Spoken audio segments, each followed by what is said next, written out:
Hi and welcome to Dania's classes. അപ്പോൾ നമുക്ക് page number 22 problem number 5 ആണ് നമ്മൾ ഇന്ന് ചെയ്യുന്നത്. തുല്യ ത്രികോണങ്ങൾ എന്ന ലെസണിൻ്റെ. ഓക്കെ, നമുക്ക് സ്റ്റാർട്ട് ചെയ്യാല്ലേ. അപ്പോൾ നമ്മുടെ ക്ലാസ് കണ്ട് നിങ്ങൾക്ക് ഇഷ്ടപ്പെടുകയാണെങ്കിൽ തീർച്ചയായിട്ടും നമ്മുടെ ചാനൽ ഒന്ന് സബ്സ്ക്രൈബ് ചെയ്യണം, നിങ്ങളുടെ കമൻറ്റുകൾ അറിയിക്കണം, ഒന്ന് ലൈക്ക് ചെയ്യണം കേട്ടോ നമ്മുടെ വീഡിയോ. അപ്പോൾ സ്റ്റാർട്ട് ചെയ്യാം. ഇവിടെ എന്താണ് പറഞ്ഞിരിക്കുന്നത് എന്ന് നമുക്കൊന്ന് ക്വസ്റ്റ്യൻ റീഡ് ചെയ്യാം. ടെക്സ്റ്റ് ബുക്ക് എടുക്കണം, പേജ് നമ്പർ 22 എടുക്കണം കേട്ടോ. ചിത്രത്തിലെ ABCD എന്ന ചതുർഭുജത്തിൽ ABCD ഇവ സമാന്തരമാണ്. ചിത്രത്തിലെ ABCD എന്നുള്ള ഈ ചതുർഭുജത്തിൽ ABയും CDയും സമാന്തരമാണ്. ഞാൻ എപ്പോഴും പറയാറുള്ളത് പോലെ സമാന്തര വരകൾ തന്നു കഴിഞ്ഞാൽ നമ്മൾ എന്ത് ചെയ്യണം?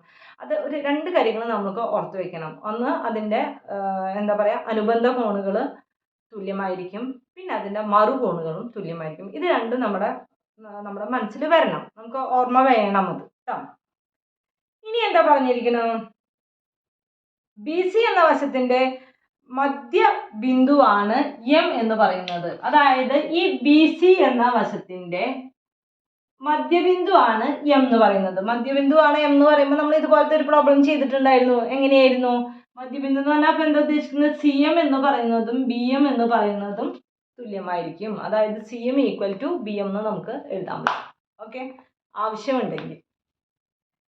ഇനി DM AB എന്നീ വരകൾ നീട്ടിയത് N എന്ന ബിന്ദുവിൽ കൂട്ടിമുട്ടുന്നു. അതായത് ഈ DM എന്നുള്ള വരയും AB എന്നുള്ള വരയും ഇങ്ങനെ നീട്ടിയിട്ട് N എന്നുള്ള ബിന്ദുവിൽ കൂട്ടിമുട്ടുന്നു. ത്രികോണം, അതിൽ രണ്ട് ക്വസ്റ്റ്യൻസ് ആണ് ഉള്ളത്. അതിൽ ആദ്യത്തെ ക്വസ്റ്റ്യൻ എന്ന് പറയുന്നത് ത്രികോണം DCM, ത്രികോണം BMN എന്നിവയുടെ പരപ്പളവുകൾ തുല്യമാണോ? പരപ്പളവ് തുല്യമാണോ എന്നാണ് ചോദിക്കുന്നത്. ഏതൊക്കെ ത്രികോണത്തിൻ്റെയാണ് പറയുന്നത്? ത്രികോണം DCMൻ്റെയും ത്രികോണം BNMൻ്റെയും പരപ്പളവുകൾ തുല്യമാണോ എന്നാണ് ചോദിക്കുന്നത്. ആദ്യത്തെ ക്വസ്റ്റ്യൻ ഇതാണ് കേട്ടോ. അടുത്ത ക്വസ്റ്റ്യൻ വരുന്നത് എന്താണ്? ABCD എന്ന ചതുർഭുജത്തിൻ്റെയും ADN എന്ന ത്രികോണത്തിൻ്റെയും പരപ്പളവുകൾ തമ്മിൽ എന്താണ് ബന്ധം? അപ്പോൾ രണ്ടാമത്തെ ക്വസ്റ്റ്യൻ നമുക്ക് ചെയ്യാം. ആദ്യത്തെ ക്വസ്റ്റ്യൻ ചെയ്ത് കഴിഞ്ഞതിന് ശേഷം രണ്ടാമത്തെ ക്വസ്റ്റ്യൻ നമുക്ക് ചെയ്യാം. ഓക്കെ, അപ്പോൾ ഇവിടെ ചോദിച്ചിരിക്കുന്നത് ഈ ആദ്യത്തെ ചോദ്യം ഈ ത്രികോണത്തിൻ്റെയും ഈ ത്രികോണത്തിൻ്റെയും പരപ്പളവ് സമമാണോ എന്നാണ്, തുല്യമാണോ എന്നാണ് ചോദിച്ചിരിക്കുന്നത്. പരപ്പളവ് തുല്യമാണോ എന്ന് അറിയാൻ വേണ്ടിയിട്ട് നമ്മൾ എന്ത് ചെയ്താൽ മതി? ഈ ത്രികോണങ്ങൾ തുല്യമാണെന്ന് നമുക്ക് തെളിയിച്ചാൽ അതിൻ്റെ പരപ്പളവുകളും തുല്യമായിരിക്കും അല്ലേ?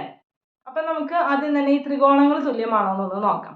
അപ്പം ത്രികോണം, ഏതൊക്കെ ത്രികോണമാണ് എടുക്കേണ്ടത്? ത്രികോണം DCM, ത്രികോണം BNM. ഓക്കെ, ഏതൊക്കെയാണ് നമ്മുടെ അടുത്ത് പറഞ്ഞിരിക്കുന്നത്?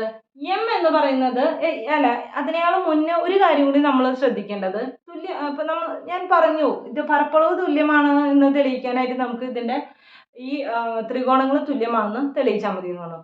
അതെങ്ങനെയാണ് ത്രികോണങ്ങൾ തുല്യമാണെന്ന് തെളിയിക്കാൻ? നമ്മൾ 3 റൂൾസ് പഠിച്ചിട്ടുണ്ട്. അതായത് 3 വശങ്ങൾ തുല്യമാണെന്ന് പറഞ്ഞു കഴിഞ്ഞാൽ അതിൻ്റെ അത് തുല്യ ത്രികോണങ്ങളാണ്. അല്ലെങ്കിൽ നമ്മൾ എന്താ പറഞ്ഞിരിക്കുന്നത്? ഒരു വശവും അതിൻ്റെ രണ്ടറ്റത്തുള്ള കോണുകളും തുല്യമാണ് എന്ന്, രണ്ട് ത്രികോണത്തിൻ്റെയും ഒരു വശവും രണ്ടറ്റത്തുള്ള കോണുകളും തുല്യമാണെങ്കിലും ആ ത്രികോണം തുല്യമാണെന്ന് പറയും. അതേപോലെ രണ്ട് വശവും അത് ഉൾപ്പെടുന്ന കോണും തുല്യമാണെന്ന് പറഞ്ഞാലും ആ ത്രികോണങ്ങൾ നമ്മൾ തുല്യമാണെന്ന് നമ്മൾ പറയും. അങ്ങനെ 3 റൂളാണ് നമ്മൾ പഠിച്ചിട്ടുള്ളത്. നമുക്ക് നോക്കാം അതിൽ ഏതാണ് നമുക്ക് ഇവിടെ വരുന്നതെന്ന്. ഓക്കെ, അപ്പൊ നമുക്ക് മനസ്സിലായി M എന്ന് പറയുന്നത് മധ്യബിന്ദു ആണ് നമുക്ക് തന്നിട്ടുണ്ട്. അപ്പൊ നമുക്ക് എന്ത് എഴുതാൻ പറ്റും? CM equal to BM. എന്തുകൊണ്ടാണ്? M മധ്യബിന്ദുവാണ്. ഓക്കെ, മധ്യബിന്ദുവാണ്. അപ്പൊ നമുക്ക് അത് കിട്ടി. M എന്ന് പറയുന്നത് മധ്യബിന്ദുവാണ് കിട്ടി. ഇനി എന്താണ് നമുക്ക് എപ്പോഴും സമാന്തരം രേഖകൾ അല്ലെങ്കിൽ വരകൾ എന്ന് പറഞ്ഞിട്ടുണ്ടല്ലോ. അപ്പൊ തന്നെ നമുക്ക് മനസ്സിലാക്കാം. അപ്പൊ ഇവിടെ കിട്ടിയിട്ടാ ഈ സാധനം കിട്ടി. ഇനി സമാന്തരമാണെന്ന് പറഞ്ഞിരിക്കുന്നത് ഏതൊക്കെയാണ്? ABയും CDയും സമാന്തരങ്ങളാണെന്ന് നമ്മുടെ അടുത്ത് പറഞ്ഞിട്ടുണ്ട്. അപ്പൊ ഈ ABയുടെ ഒരു കുറച്ചുകൂടി എക്സ്റ്റെൻഡ് ചെയ്തിട്ടുള്ളതാണ് N എന്ന് പറയുന്നത്. അപ്പൊ AB സമാന്തരമായതുകൊണ്ട് BNനും അതിൻ്റെ ഒരു ഇതാണല്ലോ, അത് നീട്ടി വരച്ചിരിക്കുന്നതാണല്ലോ. അത് കാരണം കൊണ്ട് BNനും എന്തായിരിക്കും? ഒരു സമാന്തര രേഖ തന്നെയായിരിക്കും. അപ്പൊ ബി എന്നും സി ഡിയും എന്താണ് സമാന്തരങ്ങളാണ്. കാരണം എന്തുകൊണ്ടാണ്? ഈ ബി എൻ എന്ന് പറയുന്നത് എ ബി ഒന്ന് നീട്ടി വരച്ചിട്ടാണ് ബി എൻ വന്നിരിക്കുന്നത്. അപ്പൊ എ ബി സമാന്തരമായതുകൊണ്ട് നമുക്ക് എന്ത് പറയാൻ പറ്റും? ബി എനും സമാന്തരം തന്നെയാണ്. ബി എനും സി ഡിയും സമാന്തരങ്ങളാണ്. അപ്പൊ നമുക്ക് ഇനി നമുക്ക് കോണുകളാണ് കിട്ടേണ്ടത് അല്ലെ. അപ്പൊ നമുക്ക് നോക്കാം, ഇത് രണ്ടും സമാന്തരങ്ങളാണെന്നുണ്ടെങ്കിൽ ഈ കോണും എന്ത് പറയാൻ പറ്റും? നമുക്ക് തുല്യമാണെന്ന് പറയാൻ പറ്റില്ലേ? കാരണം എന്തുകൊണ്ടാണ്? രണ്ട് സമാന്തര രേഖകൾ അതിനും കൂടെ ഒരു ലൈൻ കട്ട് ചെയ്തു. ഓക്കെ, അപ്പൊ ഇതും എന്താണ്? മറുകോണുകളാണ്. സമാന്തരങ്ങളിലെ മറുകോണുകളാണ്. അപ്പൊ എന്താണ്? അത് തുല്യമാണ്. അപ്പൊ നമുക്ക് എന്ത് പറയാൻ പറ്റും? Angle D C M equal to angle N B M. എന്തുകൊണ്ടാണ്? മറുകോണുകൾ. അപ്പൊ അതും കിട്ടിക്കഴിഞ്ഞു നമ്മളെ.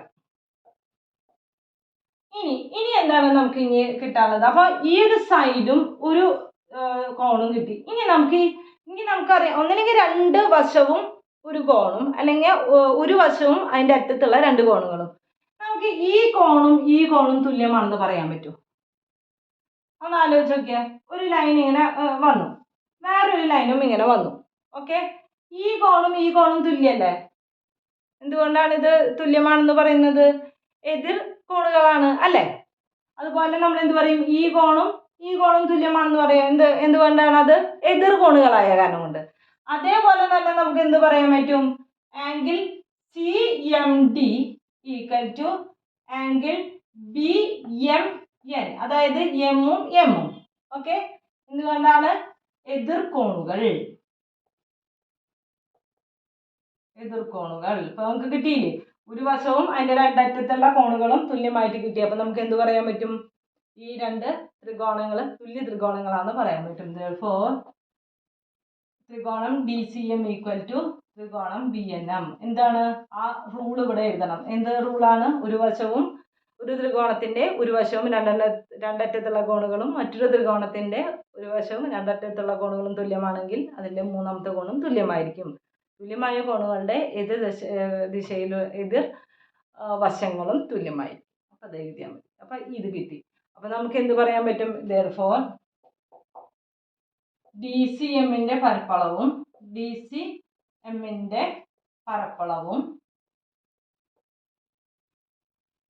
ട്രയാങ്കിൾ ബി എൻ എമ്മിന്റെ പരപ്പളവും തുല്യമായിരിക്കും. ഓക്കെ, കറക്റ്റ് ആയില്ലേ? ഇനി നമുക്ക് ഇതിൽ ഒരു ചെറിയൊരു ക്വസ്റ്റ്യനും കൂടി ഇതിൽ അവർ തന്നിട്ടുണ്ട്.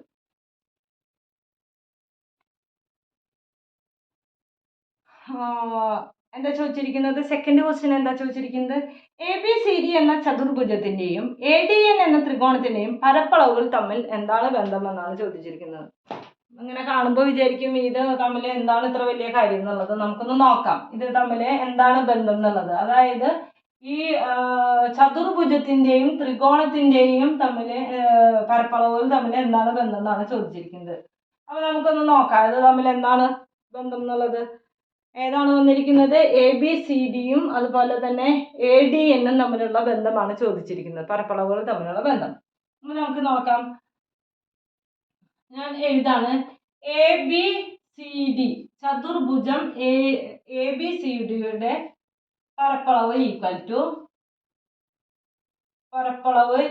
ടു എ ബി എം ഡിയുടെ പരപ്പളവും അതുപോലെ ഡി സി എമ്മിന്റെ പരപ്പളവും കൂടി നമുക്ക് ആഡ് ചെയ്താ പോലെ.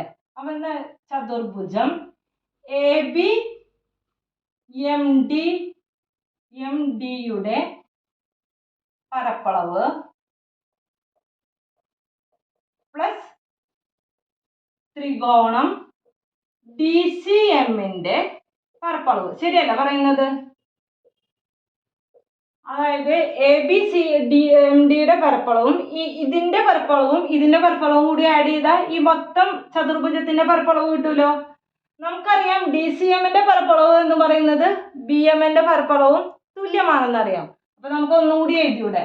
ഈക്വൽ ടു എ ബി എമ്മിന്റെ പരപ്പളവ് പ്ലസ് ത്രികോണം ബി എൻ എമ്മിന്റെ പരപ്പളവ് അല്ലെ. അതിന് പകരം ഡി സി എം എന്നുള്ളതിന് പകരം നമ്മൾ എന്ത് എഴുതി? DCM എന്നുള്ളതിന് പകരം നമ്മൾ എന്ത് എഴുതി BNM എഴുതി. അപ്പോൾ അത് അങ്ങനെ നിൽക്കട്ടെ. ഓക്കെ, അപ്പോൾ അതിനൊന്ന് മാറ്റി എഴുതി. ഇനി നമുക്ക് AND ത്രികോണം AND പരപ്പളവ് കാണാം. അപ്പൊ ത്രികോണം AMND പരപ്പളവ് എങ്ങനെ കാണാൻ പറ്റും? ഇവിടെയും ഒരു ചതുർഭുജം ഉണ്ട്, ഇവിടെയും ഒരു, ഇത് രണ്ടും കൂടി കൂട്ടിയാ പോരെ. നമുക്ക് എങ്ങനെ എഴുതാൻ പറ്റും? ചതുർഭുജം ABMD പരപ്പളവ്, അതായത് ഇതിന്റെ പരപ്പളവും ഇതിന്റെ പരപ്പളവും പ്ലസ് ത്രികോണം BNM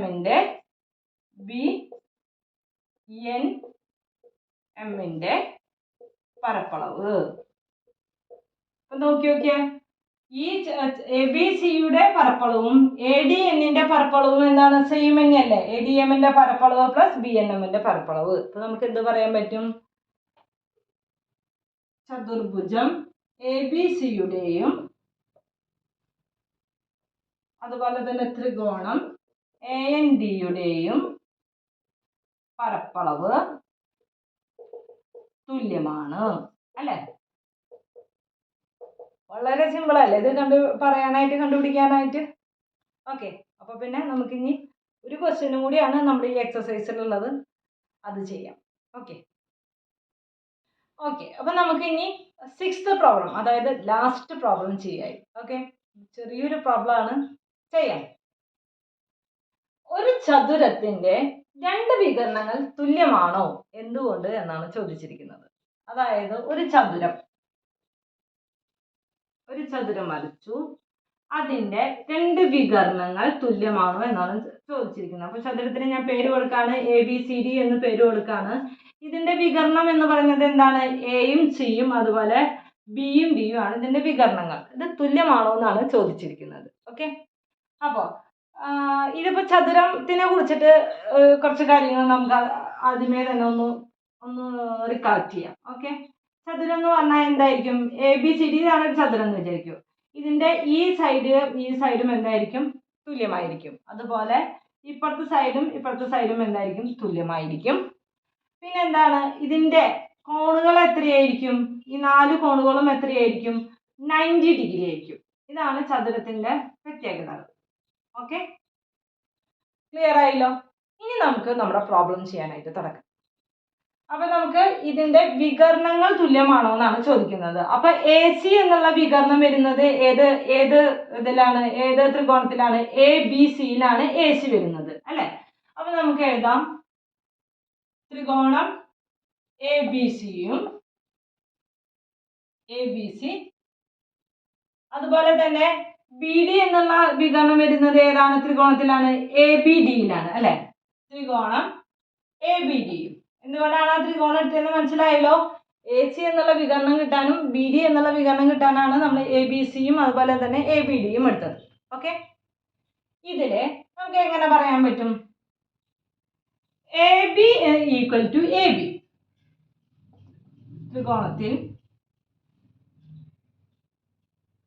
ത്രികോണം ABC, ത്രികോണം ABDയിൽ AB ഈക്വൽ ടു AB. എന്തുകൊണ്ടാണ് AB ഈക്വൽ ടു AB എന്ന് പറയുന്നത്? രണ്ടിലും പൊതുവായ വശമാണ്, പൊതുവശം. ഓക്കെ, ഇനി അടുത്തത് AD ഈക്വൽ ടു BC. എന്തുകൊണ്ടാണ്? ഒരു ചതുരത്തിന്റെ ഇതിന്റെ എതിർവശങ്ങൾ എന്തായിരിക്കും? തുല്യമായിരിക്കും. എന്ത് പറയാം?